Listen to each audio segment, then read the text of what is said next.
Let's take a look at some challenge problems, perhaps a couple of things that you might have done in Fundies 2, revisit some of those issues that you might have solved already. So for instance, you might have been asked to implement something like this, where you have a binary tree that you have a root and multiple branches off of there, and then you have leaves, and the leaves are the ones who maintain the actual data. Right? So the data doesn't belong, is not in any branch. It's actually down at the leaves.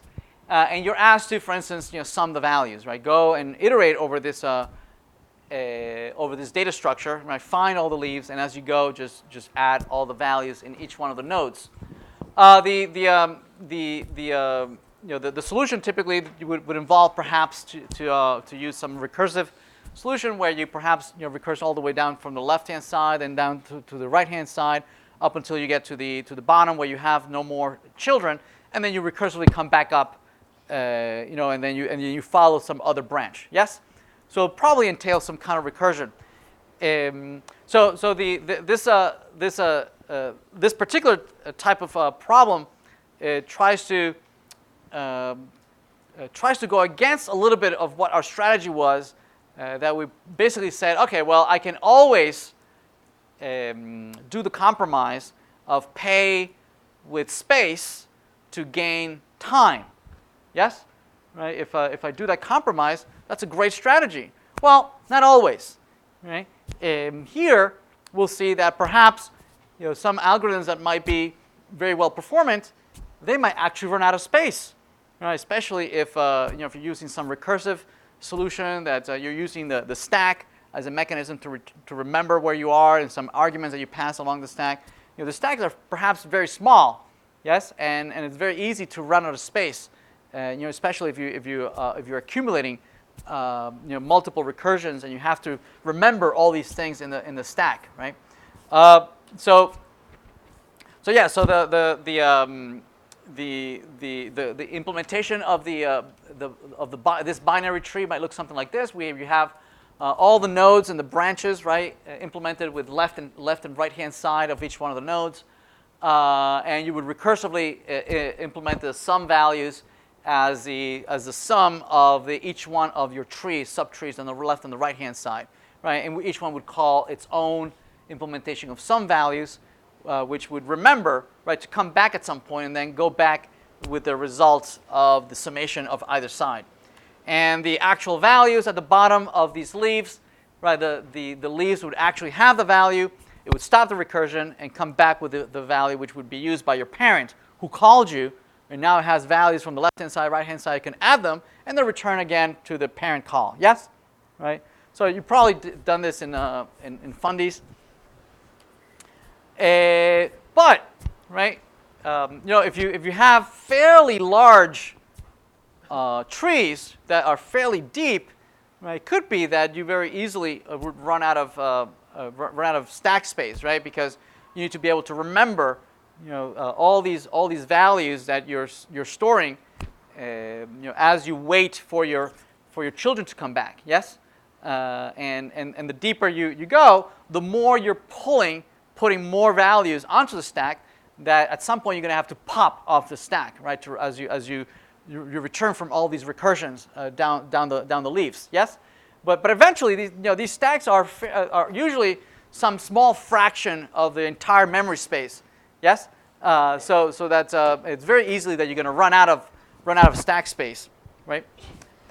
So usually programming languages and operating systems, right? They were not designed with recursion in mind, right? That they limit the size that you can ask for, and that limits how much space you can store into that stack. So unbounded recursion is not realistic in modern programming languages.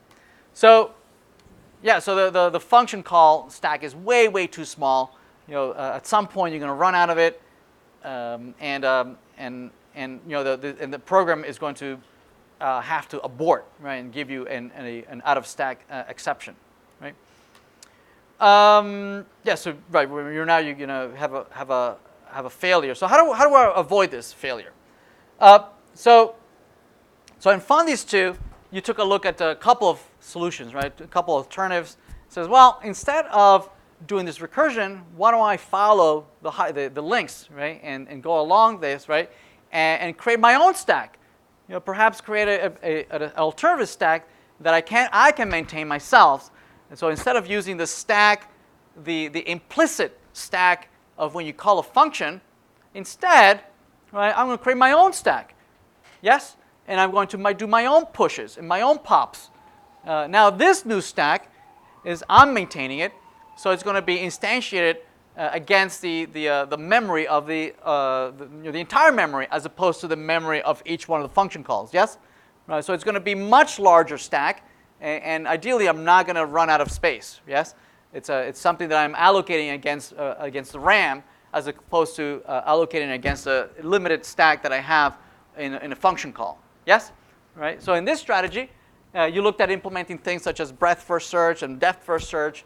Whether you would the way you walked the tree either horizontally or vertically all the way down and then back up, and you used your own stack where you were able to store the current state, and then you implemented things such as iterators, right? And these iterators, right, iterator over the tree, one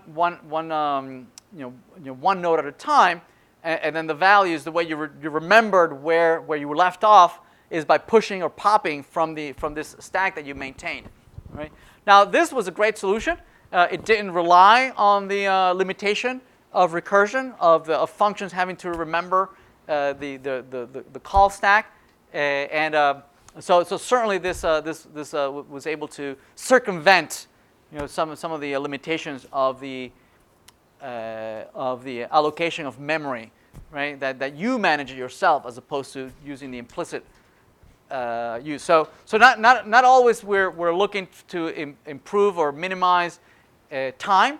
We're also looking to optimize space. So it's not a blanket check that says yes, you can always pay with space if you want more time. Right? So certainly you can also run out of space as well, right? So certainly both of them you're always juggling. You're always juggling between these two resources, time and space, in the time-space continuum. So a harder problem might be that yes, well, I don't just want to calculate a single value, right? I don't want to add everything up and just come back with a single value. Instead, as I iterate over this entire data structure, perhaps what I want to create is an entirely brand new data structure, right? That is built off of the original data structure, right? So that's a much harder problem, right? Because my output is not just a single value, right? That I'm adding and accumulating as I go. Instead, as I go and parse, go through this data structure, perhaps I'm building an entirely new tree, right? Perhaps I'm a parser, yes, and as I parse the syntax of the ifs and the loops and the for loops and the function calls, as I parse through that, I need to build a structure, a data structure, that represents my implementation. Or maybe I'm rendering a page on a web page, right? And I have to build the DOM, right, the document object model. As I parse the HTML, right, I need to represent the divs and the H1s and the ULs and the line items, and I need to create this tree. So it's not just one value, but I need to build an entire data structure. So this is a much harder problem.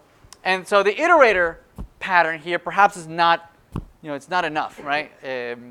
Perhaps we need we need some more sophisticated mechanisms to deal with this harder problem. And yes, these kinds of problems do show up in real life, like the example I was mentioning, parsing an HTML page or parsing some programming language, right? Having to create a data model representation. So not always iterators and our solutions, our tree structure is a solution so it might be something fairly much more complicated that needs a more sophisticated solution, right? Hash table are also not trivial. It might look like hash table always behave as expected. We tend to take them for granted, right? That they give us some really nice constant time performance, right? That I can insert, I can retrieve, I can update and do all the different CRUD operations on a hash table, and presumably they all behave in constant time, right? But even here, something that we're taking for granted, we have to remember that depending on the hashing function, right, and depending on how is that, depending on the data that we're using, that we're inserting into the hash table, we might not have actually constant time, right? That depending on if the data is random that we're inserting, or if the data that we're inserting already has been pre-sorted, or has a particular distribution, yes, right? Depending on the data, has it been massaged, we actually would not get constant time, right? So not only are we have to consider a time, space, we also need to see what the if the data has a particular random distribution or some skewed some distribution of the data that might cause our performance to not perform as we expect, right? That if we insert data into even a hash table or a tree, things that we were expecting to be a nicely even out tree might actually be very skewed and skewed to the right-hand side or the left-hand side, right? And cause us to not be logarithmic, but instead be linear or even quadratic. Yes, right. So we always have to consider even that. What kind of distribution do we have in the data that we are inserting or manipulating, right? So all those kinds of things need to be considered, for performance purposes. Okay.